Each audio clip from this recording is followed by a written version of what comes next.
আকলিমা আকলিমার বিয়ে শাদী হয়েছিল অনেক ধুমধাম করেই, কারণ আকলিমার একটি ছেলেকে পছন্দ করত, কিন্তু তার পরিবার রাজি ছিল না। পরে একটা মাত্র মেয়ে আর তার ছোট একটা ভাই আছে।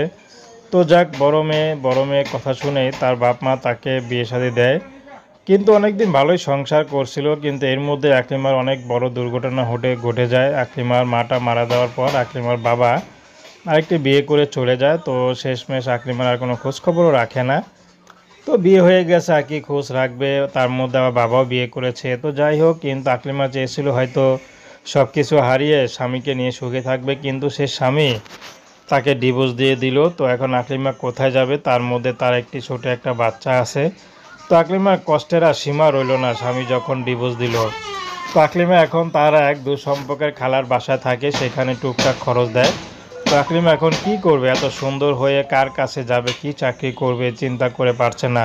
শিক্ষিত না যে ভালো একটা চাকরি করবে। তো আকলিমা চাচ্ছে পাশে যদি কোনো একটা সেলাই মেশিন বা কোনো বাসা বাড়িতে যদি কাজ নিতে পারে আপাতত, তাহলে জীবনটা কাটিয়ে দিবে। আর যদি ভালো একটা মানুষ